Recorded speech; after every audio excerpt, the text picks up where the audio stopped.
তখন মানুষ বলতো কি এই পাগল এরকম করে কেন, পাগল এরকম করে, পাগলকে ধর ধর। এই জিনিসগুলো আমার খুব কষ্ট লাগে।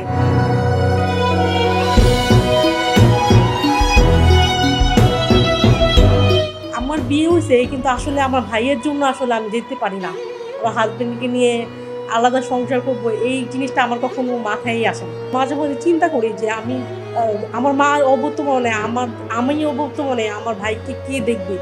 যেহেতু বাবা নেই। এই রিক্সায় উঠলে হয়তো দেখা যেত যে সে পাটা এক পা নিচে রেখে দিছে।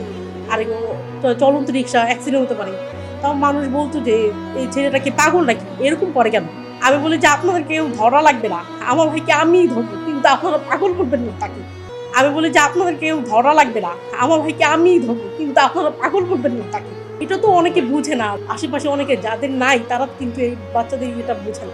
আত্মীয়স্বজনের কাছ থেকে তেমন সাপোর্ট আমাদেরকে দেওয়া হয় না। আমার বাবা মারা যাওয়ার পরে। চলছে আমার মাঝে আর ২ ভাই আছে। ওরা আপনার বড়জন একটু আপনার একটা জব করে। ও কিছু দেয়, আমি কিছু দেই। এভাবে মিলে আরকি সবাই মিলে একসাথে থাকাতে এভাবে আমার ভাইয়ের খরচ করে চলতেছে আরকি। এভাবে আমরা চালাচ্ছি। একসাথে থাকাতে আমরা চলতে পারতেছি। সম্পূর্ণ আমিই করি। তার ইভেন ওর গোসল করা। দেখা যায় যে আমার অনেক সময় দেখা যায় রাত্রে ১১টা ১১:৩০ বেজে যায়। আমার মা যদি বলে যে ভাত খেয়ে ফেলো, সে খাবে না। মুন্নি আপু আসবে, তারপর ও খাওয়াই দিবে। আমি এখন খাবো না।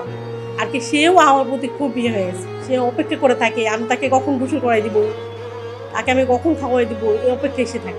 আমি আর আমার মা যখন থাকবে না, তখন আমার ভাইটাকে কে দেখবে? ওকে তখন কে টেক কেয়ার করবে? ওনারা কি আমরা যেমন ওরা কিন্তু অনেক বিরক্ত করে। আমরা যেমন সহ্য করতেছি, অন্য মানুষ কি ওদের এই জিনিসগুলো সহ্য করবে? সহ্য করে রাখতে পারবে? কষ্টের স্মৃতি তো আছে। আত্মীয়স্বজনের বাসায় গেলে তারা করে ওদেরকে আরকি দেখলে হয়তো দেখা গেল ও তো এত বুঝে না। সেটা হয়তো কথা বলতে পারে কিন্তু অত তো বুঝে না। দেখা গেল বাচ্চাদের হাত টানাটানি করতেছে। তখন দেখা গেল যে কখনো আবার যদি পরবর্তীতে যেতে চাই তখন নিষেধ করে, "না, না ও আমাদের বাচ্চারা ভয় পায়। আহাতকে সামনে দেওয়া যাবে না।" এই জিনিসগুলো তখন আমার কাছেই খারাপ লাগে। আমার মার কাছে কেমন লাগে সেটা আমি বলতে পারব না। আমার নিজের কাছেই খারাপ লাগে। আমরা যদি সাধারণ মানুষগুলো যদি বুঝতে পারতাম যে বাচ্চাগুলা কতটা অবহেলিত, কতটা অসহায় গার্জিয়ানগুলা। তাদেরকে রাস্তাঘাটে এরকম অনেক ধরনের বাচ্চা আছে যারা আপনার খাবারটা দেখলো একটা খাবারের শখ। সেগুলো কি খাবারটা ধরে রাখছে। গার্জিয়ান তখন তাকে টেনে ধরে রাখতে পারতেছে না। তখন ওই গার্জিয়ানের বুঝা উচিত এই বাচ্চাটাকে বুঝাতে পারতেছে না সে। তখন তার কত খারাপ লাগতেছে। বাচ্চাটাকে উচিত না বাচ্চাটাকে গার্জিয়ানের সামনে বলা, "ও পাগল, পাগল। ও পাগল।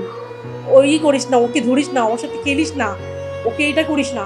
এই গার্জিয়ানদের এই জিনিসটা বুঝা উচিত। এই উদ্যোগটা নেওয়ার জন্য এটি নিউজকে অনেক অনেক ধন্যবাদ।